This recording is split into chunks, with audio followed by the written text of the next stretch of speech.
So I think it's essential that those of us that imagine ourselves to be people of faith, that we're investing time in the Word of God, that we're building community with like-minded people around us, and that we're taking those messages into the lives of our children and our schools and our communities.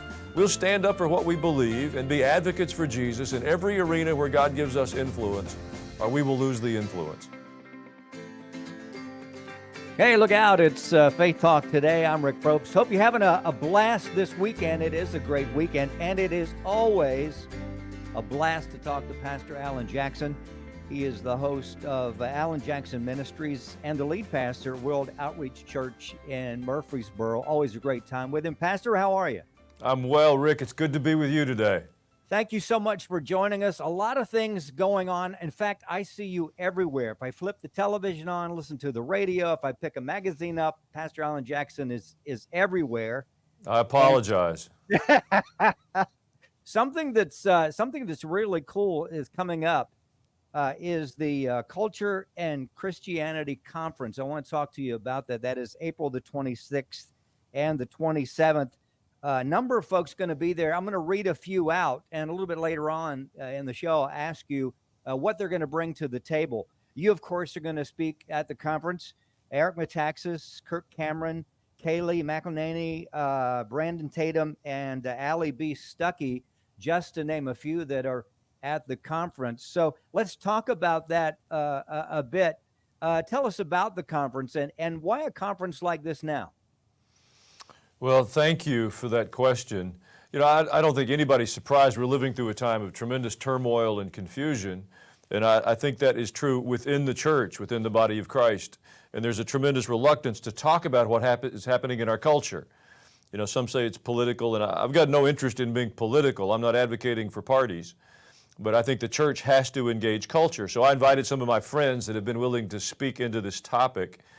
And we want to try to get some clarity on what's happening in our world from the standpoint of a biblical worldview. But then we want to talk about how our faith makes a difference in that. What we hope is different with this conference is we're not just going to try to identify some of the cultural challenges that we have. We want to try to explain that there are things we can do as people of faith that will truly make a difference to secure the future for our children and our grandchildren. Love that. Pastor Allen Jackson with us. We're talking about the Culture and Christianity Conference coming up April the 26th and 27th. In a few, we'll give you a website or two where you can check it out. You can go yourself. It's going to be there in Murfreesboro, and it's going to be pretty amazing. And I'm going to read just each name here of the folks, some of the folks that are going to speak. If you will, just let us in on what they're bringing to the table, like Eric Metaxas. Well, you know, Eric is, we haven't been able to get Eric out of New York City. He just seems to think he needs to stay in that place. So, but as an author and a commentator on our culture and somebody who's out front with his faith, I think he brings a very unique perspective to what's happening in our nation and beyond. He has a historical awareness from what he's done with Bonhoeffer and so many other people that he's written about. His latest book, The Letter to the American Church, is a powerful message to the contemporary church. And he's using history to help inform us for our responses. And so I think he has a great deal to contribute to what's happening right now around us. Pastor Allen Jackson with us. We're talking about the Culture and Christianity Conference, the 26th and 27th.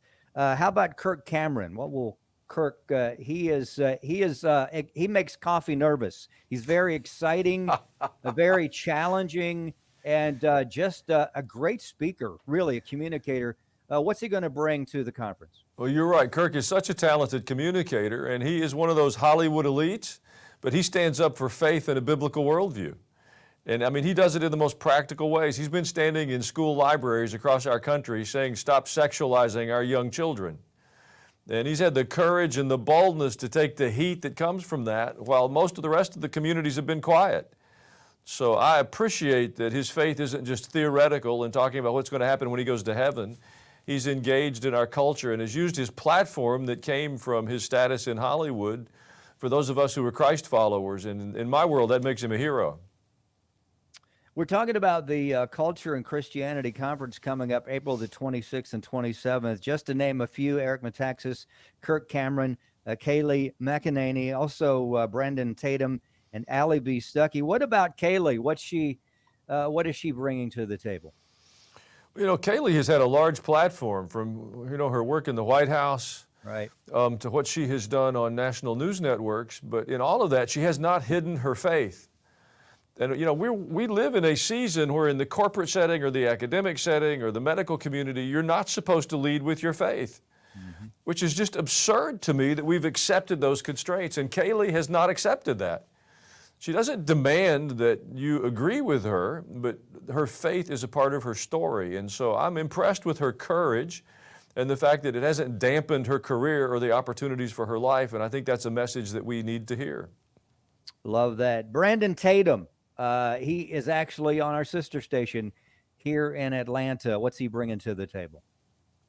Brandon's a friend. He and I went to Israel together last summer and had a wonderful time exploring the land of Israel and seeing what God had done there. But Brandon has a remarkable courage to tell the truth, to a generation of people, and I'm grateful for that. We live in a time where, in the church at least, we want to talk about the truth from 2,000 years ago, but we don't want to talk about the truth's impact today. And Brandon is not afraid. And I'm delighted to stand next to anyone who will embrace a biblical worldview and has the courage to walk that forward. And Brandon is certainly one of those men among us. The list, Allie B. Stuckey. What is she bringing? Yeah. Well, Allie likes to stir the pot. One of the things we did in putting this group together is we hope that they have a message that will resonate with people who are younger than I am. A lot of them have used podcast and social media as how they've established their platform. They haven't done it through some traditional broadcast mediums. I mean, there's some exceptions to that. And we wanted to have a message so that a group of people younger than I am, and that's a pretty broad group these days, understand that a biblical worldview is relevant for what's happening in us, that we don't need to be ashamed of our faith or embarrassed by it. And I think Allie Stuckey picks that up beautifully in defending the rights of our children and standing up for families and a role of women. She's certainly not a weak person, but I think she's a voice for women from a biblical worldview that needs to be heard right now. Pastor Allen Jackson with us. He is the host of Allen Jackson Ministries. You hear that here at World Outreach Church. The Culture and Christianity Conference coming up April the 26th and 27th. All right, what about this guy? Pastor Allen Jackson. What is he bringing to this conference? Well, I'm going to bring a love for Jesus and encourage everybody that's there to cultivate one in their heart that is irrepressible, so that we don't hide our faith anymore, but we lead with our faith. I've had enough of a church that worries more about what the ungodly think about them than they're concerned with God's people leading holy, righteous, and pure lives. If we don't come back to the roots of our faith and decide we will lead with that in our homes, with our friends, at the ball fields, wherever we go, we're going to lose our liberty and freedom, and the church is supposed to be salt and light. So I'm privileged to be able to give that message wherever the Lord gives me the opportunity.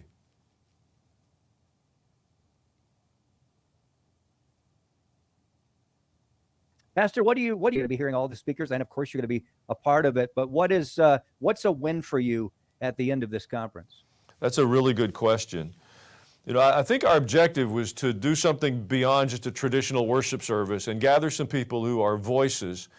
And that part is really not uncommon. Those conferences take place across our country. But what is a little less typical is being very clear about how our faith presents us with something that we can do. I think often we're filled with despair and anxiety, and that's not my goal. I want everybody that participates in this to go away knowing there's something we can do, and that is powerful and important and will make a difference in what's unfolding around us. We are not powerless.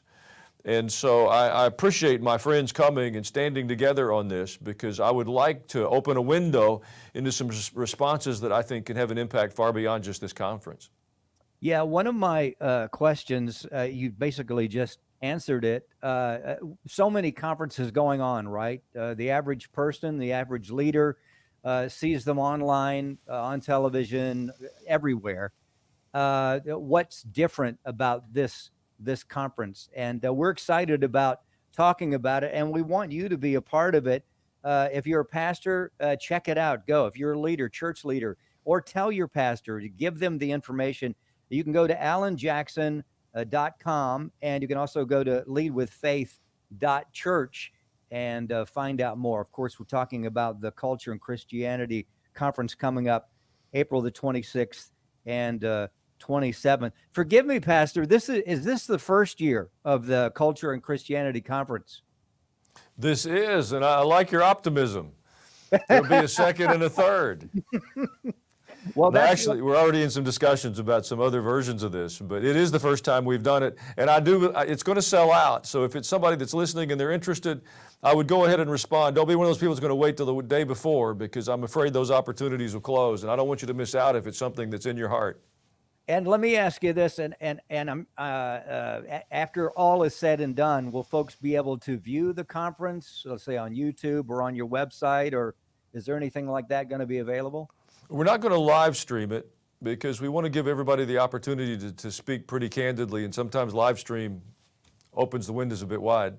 Yeah. But we will make the content available in a variety of ways after the event.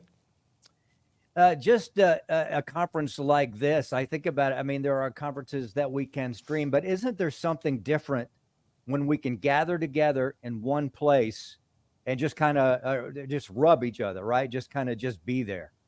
Well, I think it's more than that. I think biblically, the effort of presenting ourselves before the Lord, with technology and all, and we like everything on our own time and our own schedule. We don't want to be bound to a broadcast schedule. I want to watch it on my portable device, wherever and whenever. And yet, biblically, we have this notion where we're told to present ourselves to the Lord. Now, I wouldn't presume to suggest there's something holy about our location or our conference, but the habit of making the effort of traveling and being with God's people and asking for His direction, I think is an important part of our spiritual formation, and every generation has to learn that. So in just a small way, we're trying to invite people towards that. Love that. It is the Culture and Christianity Conference, April the 26th and 27th. It will not be streamed. So go to allenjackson.com or leadwithfaith.church and get your place. It's going to be amazing. Eric Metaxas, Kirk Cameron, Brendan Tatum, Allie Beth Stuckey, so many. The list goes on. In fact, you can go also to wochurch.org, and there is a page there where you can see all the folks that are going to be there. It's going to be pretty amazing. And again, it's leadwithfaith.church and allenjackson.com. All right. The rest of here we are. We're March, April, and the spring of 2024. What is Pastor Allen Jackson cooking up for the rest of 2024 after this conference, of course? Well, first of all, I'm cooking everything with a lot of thanksgiving, because it was 4 years ago right now we were sheltered in place. Go home for 2 weeks and flatten the curve. They lied to us. And all those same forces that did that have more power now than they had then. So I think it's essential that those of us that imagine ourselves to be people of faith, that we're investing time in the Word of God, that we're building community with like-minded people around us, and that we're taking those messages into the lives of our children and our schools and our communities. The concept around this isn't difficult. It's a confusing time, but the ideas aren't difficult.